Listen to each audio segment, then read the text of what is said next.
How's it going, guys? Today we're actually going to be watching another video of Halo lore in theory by Installation, and it is called Marine Armor Most Detailed Breakdown. So if you're new to the channel, welcome. So lately we've been talking about and watching a lot of videos about like Spartans and ODSTs, but we really haven't focused on the backbone of the UNSC, which are Marines. Now, if you see like in the TV show and in like the games, the most amount of casualties are the Marines, like the amount of armor, and they're just like sent straight in there, and they're pretty much like the vast majority of the UNSC, like the military. So I decided to view them because I say like they should be recognized as well for their like sacrifices and dedication as well, to go in there with not like the most advanced weaponry and armor like the Spartans and ODSTs. Because I don't know about the ODSTs, but I know for a fact the Spartans have like energy shielding, and well, then again, they're augmented and they have reasons why they get those, but they have energy shieldings. But ODST have like, I think they have like better armor than regular Marines. So I think Marines just have like standard issue like weapons and gear. But decided to like check out and like see what Installation has to say about like breaking down the Marines like gear and like armor, and see like what they're going to battle with. So without anything else, let's get into it. Marines.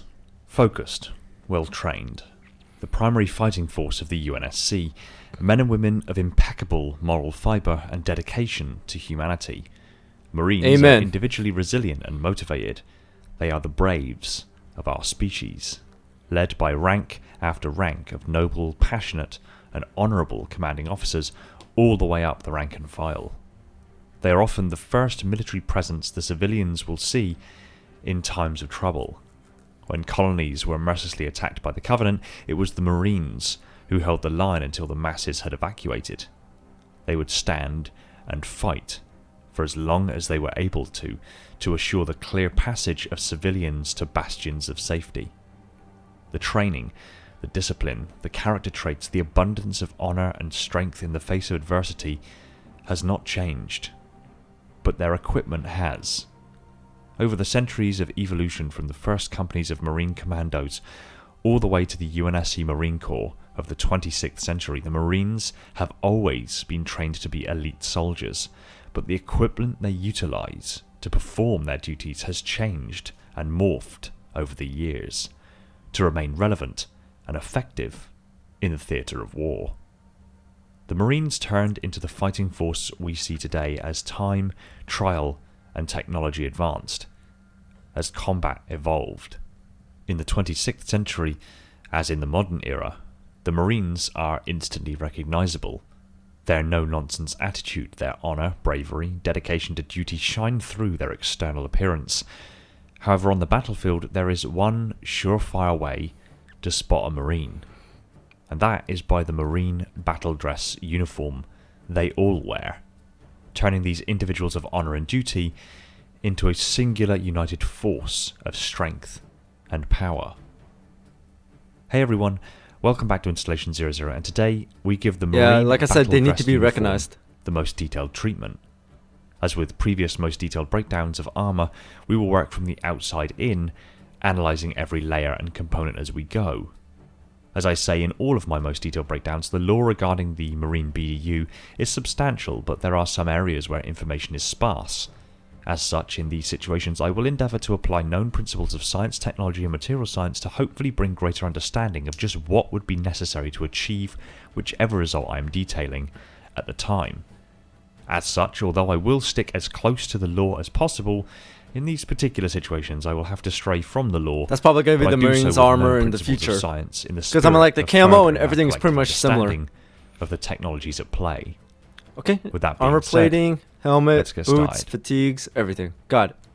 As stated by its name, the Marine Corps Battle Dress Uniform, or BDU, is a uniform worn by the Marines during combat operations. There are various permutations of the BDU in service with the UNSC Marine Corps, but all constituent variants comprise of a set of hard armour plating over a set of camouflaged combat fatigues and a helmet with built-in electronics suite. The BDU appears to be manufactured by Misria Armory, while it is known that a good deal of the early and iterative development of the BDU was conducted by Ushuaia Armory, with Misria Armory being responsible for the mass production of the finished product. The earliest versions of what can be considered the standard Marine Corps BDU entered service early on during the insurrection, meaning it entered service at some point around the turn of the 26th century between 2495 and 2525. It is unclear exactly when. This variant proved effective and reliable, and despite being very lightweight, it proved to be very resilient against damage.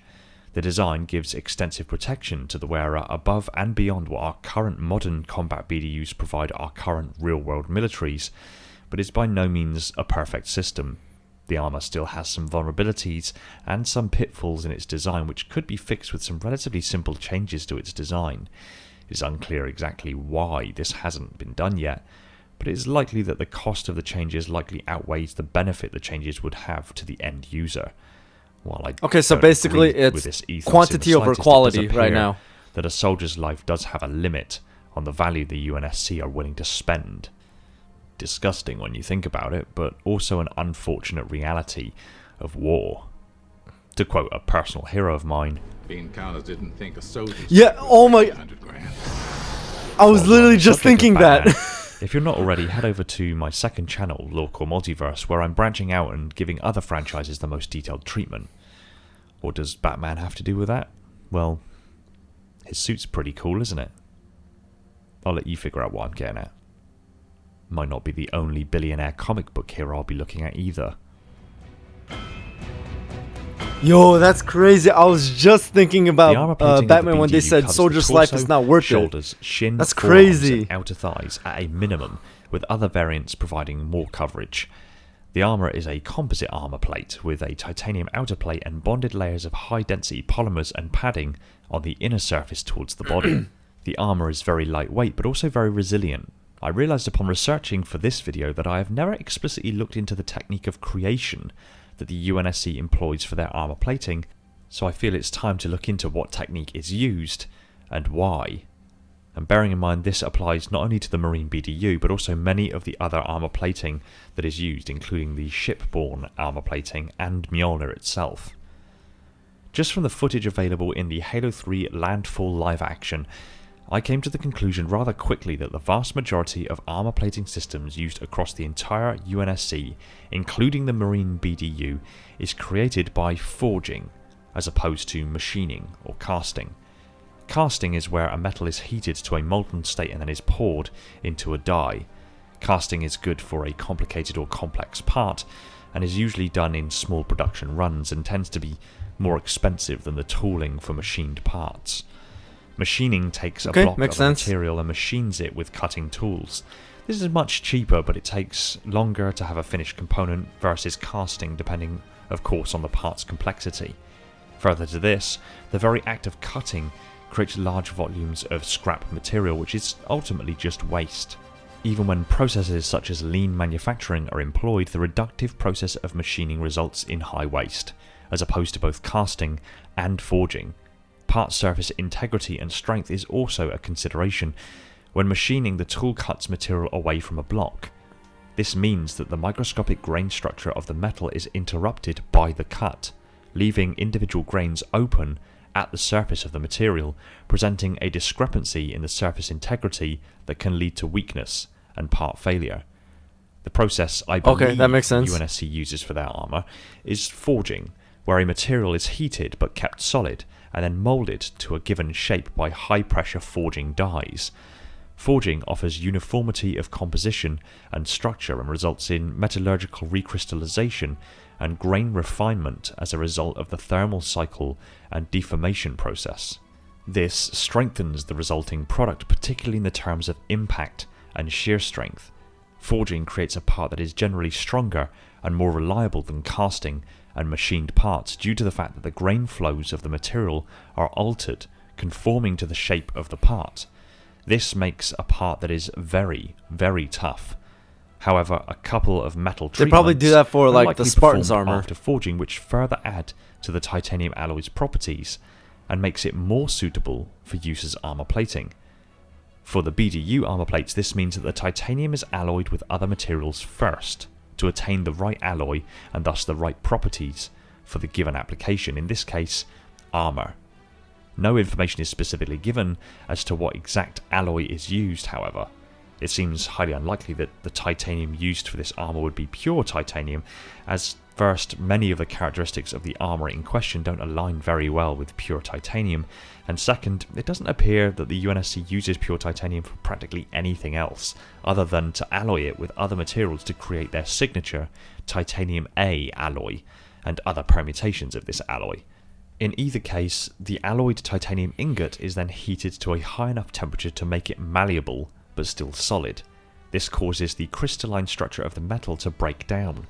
It is then formed into the desired shape by extremely high pressure forms. This basically just bends the material into the desired shape. As the now formed armour component cools, the grain structure in the metal recrystallizes.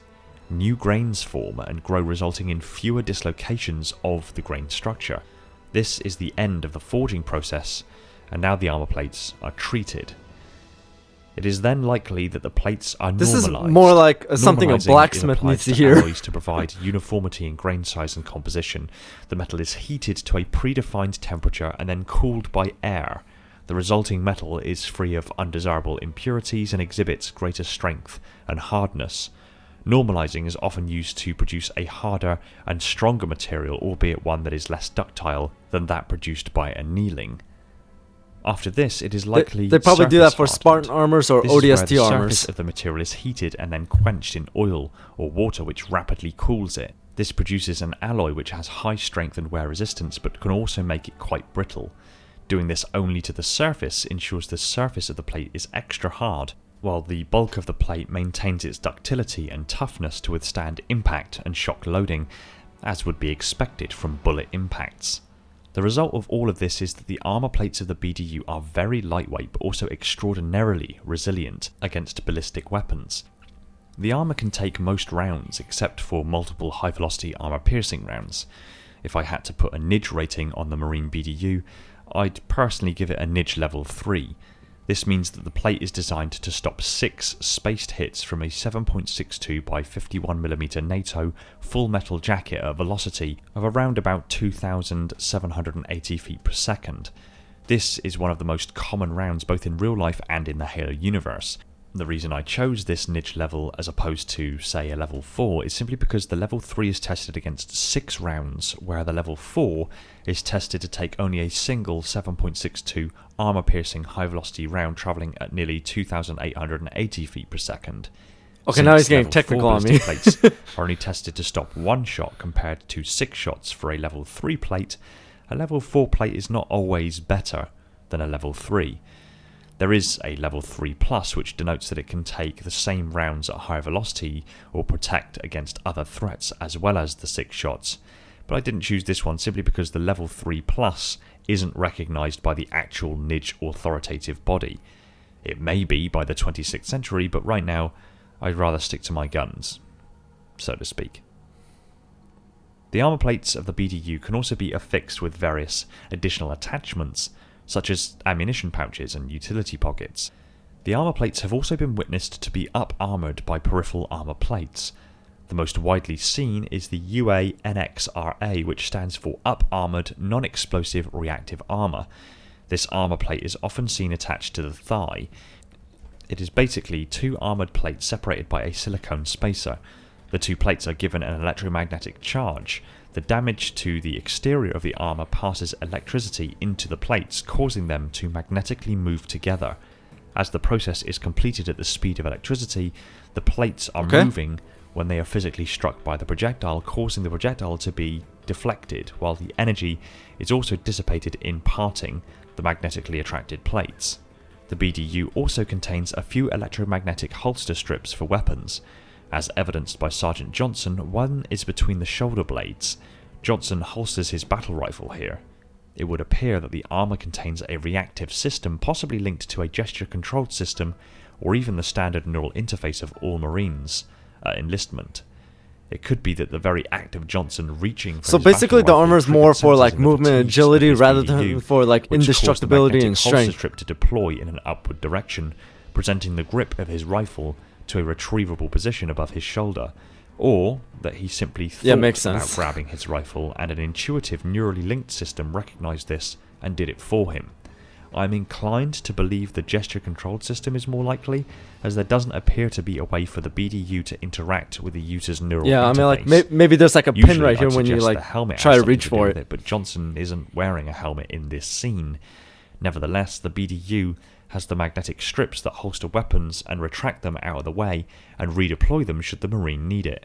A simple but very clever system, which is great to see in action.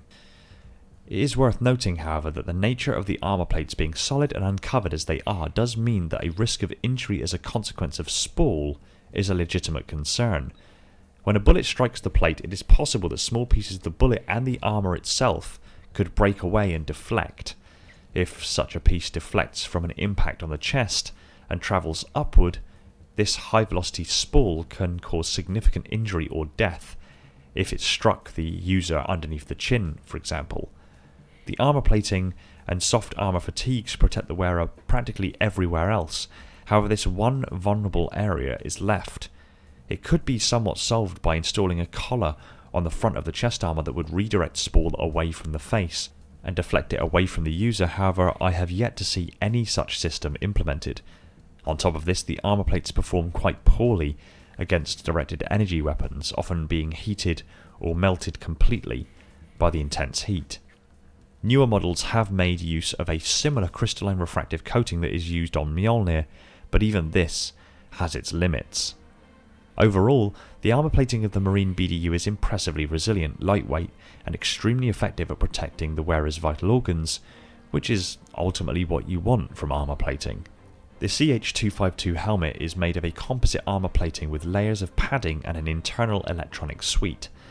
It can be outfitted with a heads-up display eyepiece or ballistic goggles that can be polarized either orange or black, as well as a boom microphone and a tactical flashlight. The helmet can be fitted with an accessory clip which can be used to mount a night vision device. The basic army configuration of the helmet features a chin strap, though this is typically not worn by the Marines. Sounds like Balaclavas the are often helmet's worn worth with more helmet, than the especially when operating chest in plate cold and all that. environments, though they are occasionally worn in temperate and desert climates. The electronic suite controls the heads-up display and links via a smart link system to the user's weapon, allowing a targeting reticle to be projected onto the HUD, assisting the user with their aim. It also contains a communications suite allowing for conversation between the squad. A command uplink is usually available for squad leaders to communicate with their superiors, and so on. The helmet also relays the Marines' IFF transponder signal. Within the neural implant of all UNSC Marines is an identification friend or foe system. This contains basic identification information and encrypted codes that are broadcast over a large area, enabling other Marines in the area to see waypoint markers showing where other members of their squad are in three-dimensional space at a glance, while also allowing motion tracking systems to combine information from the motion detector and the local IFFs to display allies on the motion tracker, thereby meaning, through basic reductive reasoning, that any other moving targets are likely to be foes.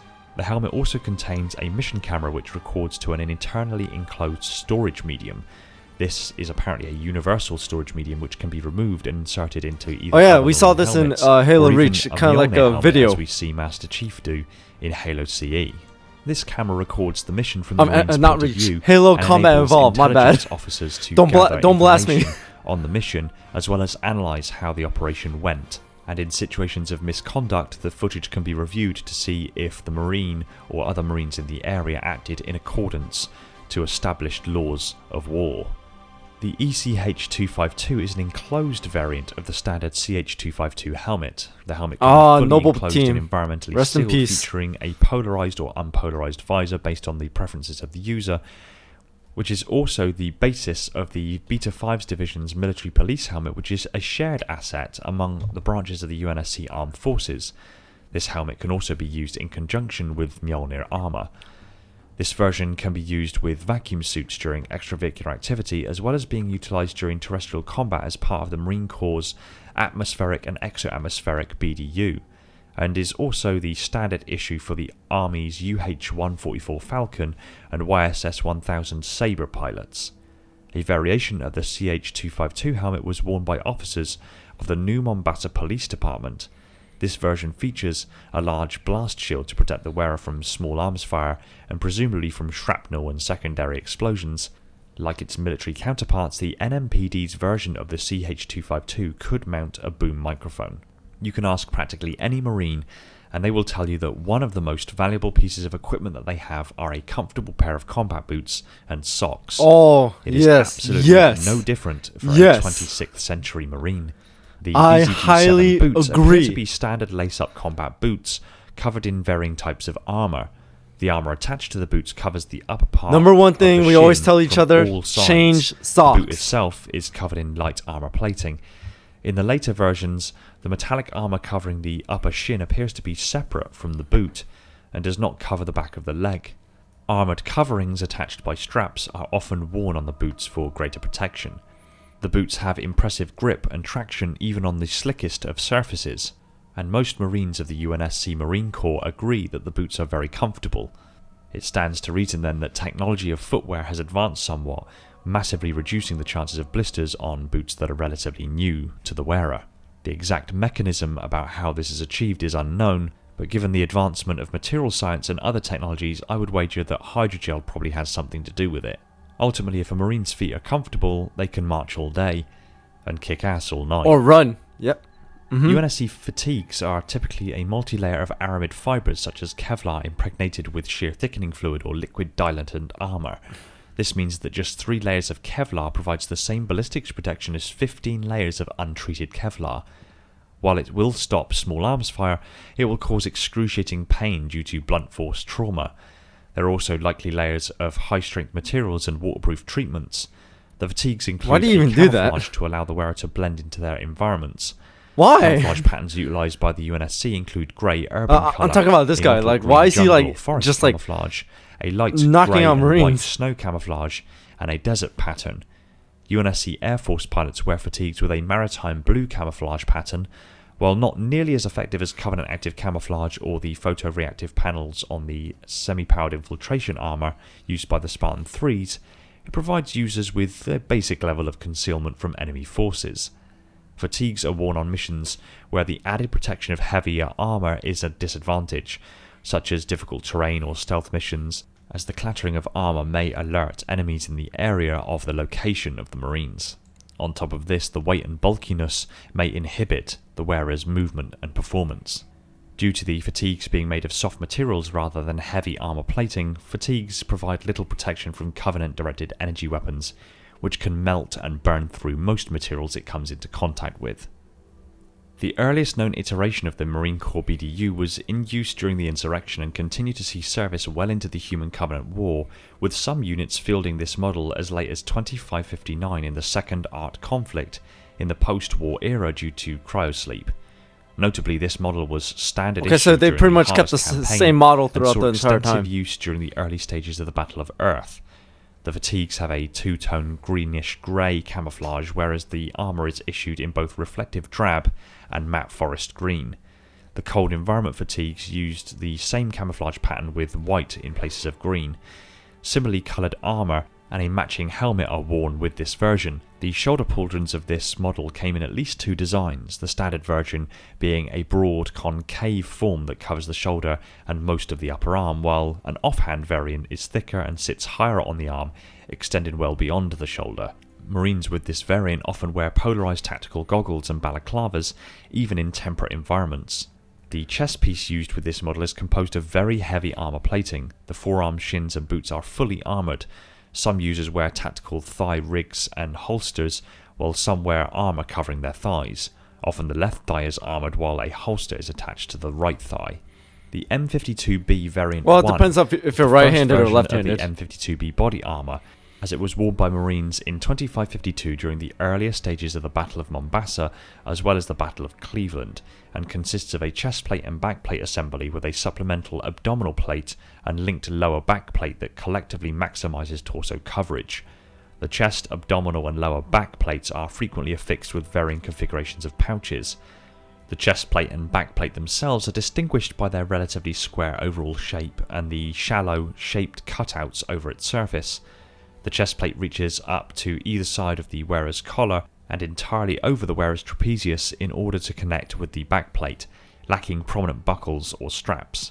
The abdomen plate links with the lower back plate around the wearer's side in a similar manner. This version of the M52B does not feature any kind of vest layer between the plating and the wearer's uniform, and lacks integrated pauldrons, though separate pauldrons are typically worn with it, with their own distinct shaping system, and the plating assemblies do feature a secondary inward-facing material layer. The M52B Variant 2 is the second version of the M52B armour, which weighs 14.5 pounds or 6.58 kilograms and features a heavy chest plate with a layered surface and characteristic buckled straps running over the user's trapezius to secure it against the back plate, along with connectors under the arms. An additional buckle is located centrally on the bottom of the chest plate, and the chest plate and back plate are worn over a vest of flexible black material which covers the entire torso and runs partially down the upper arms. The arm coverage of the vest extends only over the outward-facing portion of the arm, is strapped over the underside. This is more like an audiobook rather than a visual. Pauldron assemblies. This version of the M52B features a prominent protective collar around the side and back of the neck. It lacks an abdominal plate, instead sporting a raised brown-coloured patch of additional material over the stomach, which tapers into groin protection, and a flat-top discoloured plate at the bottom of the back with 2 attachment loops. This version of the battle dress uniform is shared with the Army and Air Force. It features grey fatigues with dust brown or grey-brown armour plating covering the head, torso, shoulders, thighs and shins.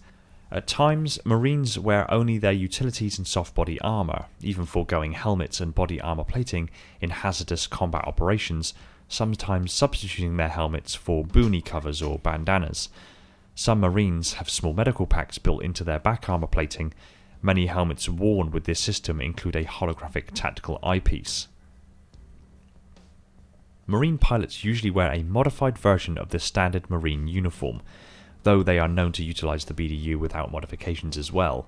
Several helmet models are used by pilots, including one version with a fully covering flip-down visor, which likely features a heads-up display. A similar model seen in use by Pelican pilots during the early stages of the Battle of Mombasa featured a larger gold polarised visor. Other pilots wear more advanced equipment, including fully sealed helmets and an additional control panel on the standard chest armour piece. Each helmet bears a wing symbol, possibly denoting the wearer's MOS, or Military Occupational Specialty. The vacuum suits generally used by UNSC pilots and infantry during space operations are based upon the universal BDUs used by the UNSC Marines, Army and Air Force. Though identical looks like ODST to regular armor. combat BDUs, these suits incorporate a fully pressurized bodysuit and a vacuum-rated ECH-252 combat helmet. The variant worn by UNSC pilots is minimally armoured, while the AX combat suit used by Marines features heavy armour plating. The suit possesses no EVA thrusters by default, but are compatible with EVA gear. Yeah, they do Pilot-issued look like versions of these vacuum ODSTs. suits were used by the YSS 1000 Sabre crews, who boarded the Covenant corvette Ardent Prayer during Operation Uppercut. Personnel working aboard UNSC refit stations such as Anchor 9 also used similar vacuum suits.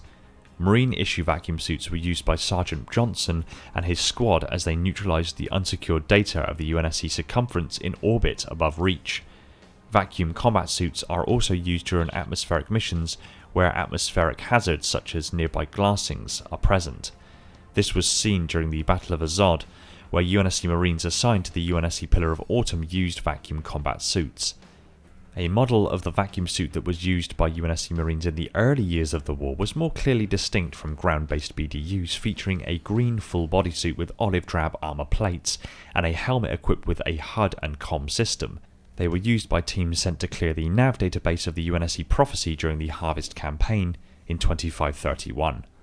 Bulky black vacuum suits with compartmentalised design and self-sealing foam injectors were used by Staff Sergeant Johnson and Brine during humanity's first combat encounter with the Covenant in 2525.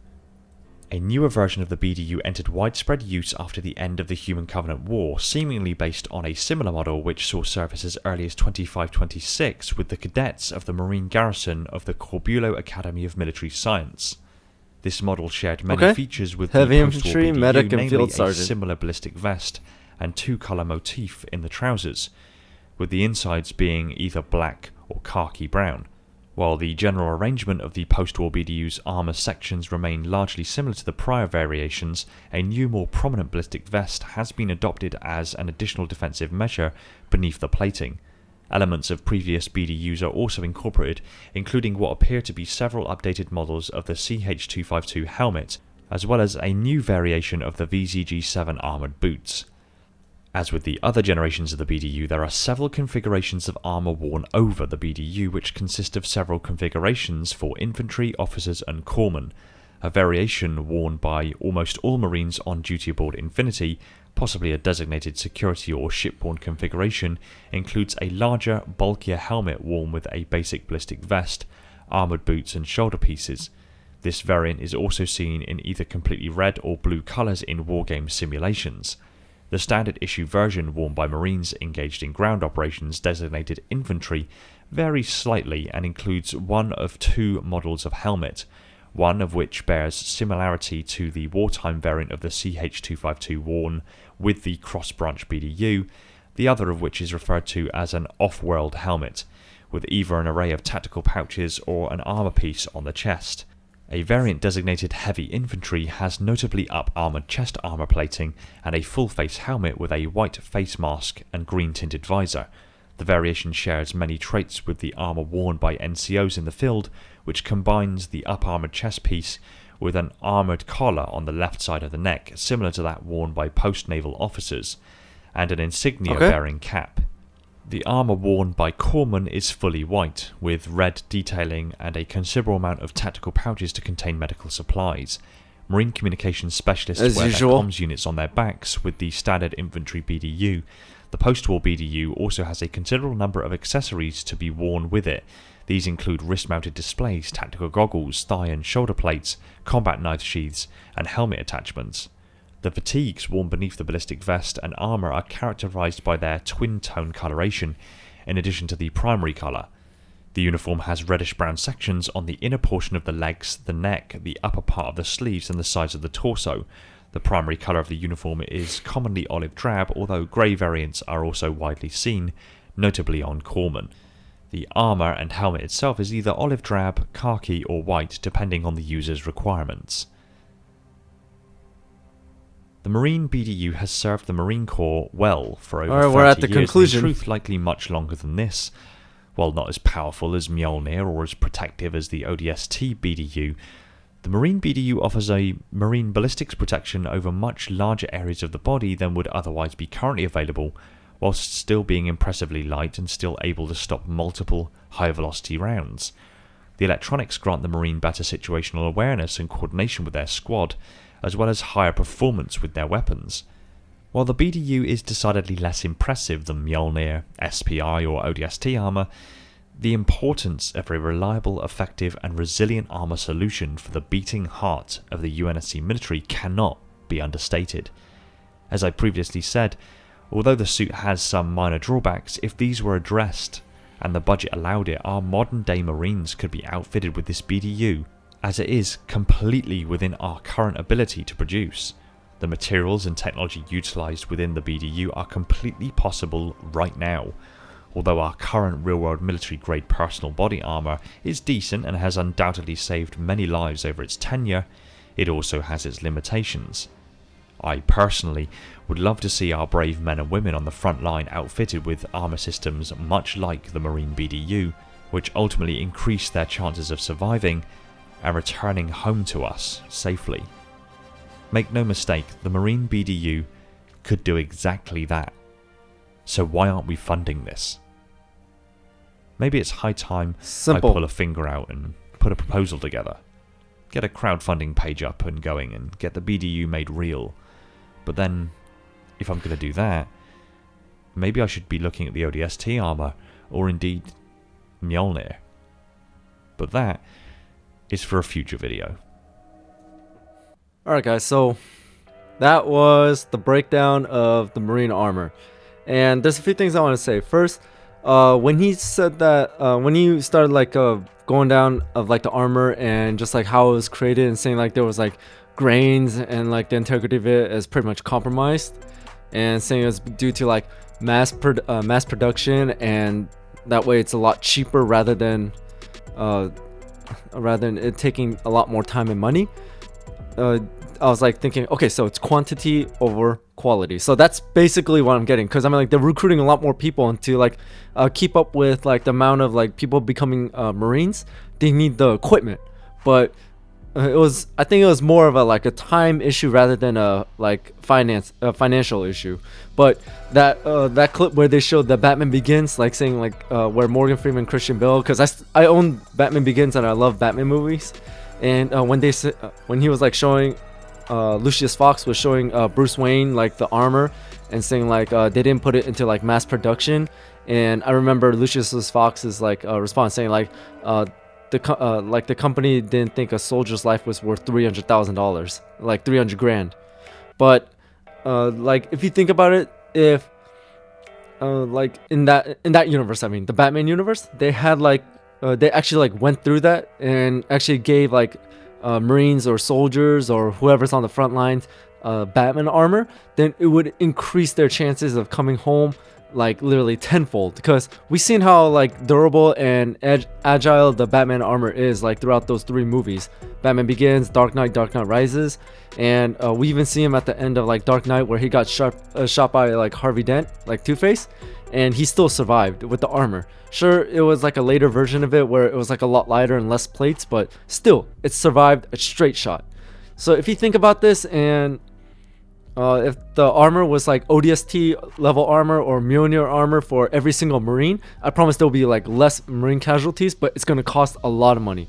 But overall, I say it's more of like kind of like a, I don't want to kind of like a greed factor from like companies or people who are like issuing the funds, because they want to like save money and they think like money's more important than like a Marine's life. So that's basically what it is. We'll give them like minimal amount of like protection and gear, but we want to save the most amount of money. Like we want to keep and make sure we're getting profits rather than making sure they come home. So basically that's what I'm getting at. But either way, like shout out to all the Marines in the Halo universe going out there fighting with all the gear they're given, because even with those like defective armor or equipment or possibly weapons as well, they're still going out there fighting and giving sacrifices to honor the fallen, and also making sure victories are won. So like I said, the Marines need to be like recognized for what they did. But the armor, in my opinion, since that's like what 500 years from now, in my prediction, what we have right now, given about like a few centuries later, the armor and like the equipment's gonna look exactly like that in a way. So it's kind of like a foreshadowing. Because the reason I'm saying that is because like my equipment, like what I went through or what I'm using, is the same color is pretty much like that, except for we don't have like big metal shoulder pads and like here all that. We just have like a flak vest with metal plates or ceramic. I think it's, well, I mean, when I was in the Marines, it was steel. It was steel plates. And oh yeah, one thing that stood out to me was what he told about the boots. So one thing we always say to each other every time we go on a long hike or just we do something: always change your socks. That's how you protect your feet from like blisters and like cuts and all that. Always change your socks. I have good boots. As a matter of fact, I got like 3 good pairs in my closet right now, like brand new, because I went through OCS and that's what I used. But basically, even with like really good boots, you need really good socks and a good amount of socks as well. So that way you can keep changing, you change them out to protect your feet. And if you have good socks, good boots, you can stand on your feet, march, run, whatever you got to do for a really long time. Bad boots or bad socks, just either one can ruin your whole day. Because I've been there, and no thank you. So anyways, this was a really great video. This is more like an audiobook, because that's why I kept on going like this rather than like looking at the video, because it looks like he was just like repeating clips from like Halo Combat Evolved and Reach and Halo Wars. So I was just like pretty much looking down and just like listening to what he has to say rather than like looking at the screen. So if you guys see me going like this, that is why. But anyways, thank you guys for watching. I hope you enjoyed this video, because I really did. And shout out to Installation. If you're watching this, amazing job of breaking down the Marine armor and like his equipment and gear as best you could, because like you said, the details are pretty much sparse, because in the games they just like focus on the Spartans and ODSTs more rather than the Marines. So hey, good job. Well, if you watch this, good job, man. All right, well, keep an eye out for more content, and also check out my other videos on my channel. And again, thank you guys so much for your continued support in this channel. I really do appreciate it, and I hope you guys are having an amazing day or night wherever you guys are, and I'll see you guys next time.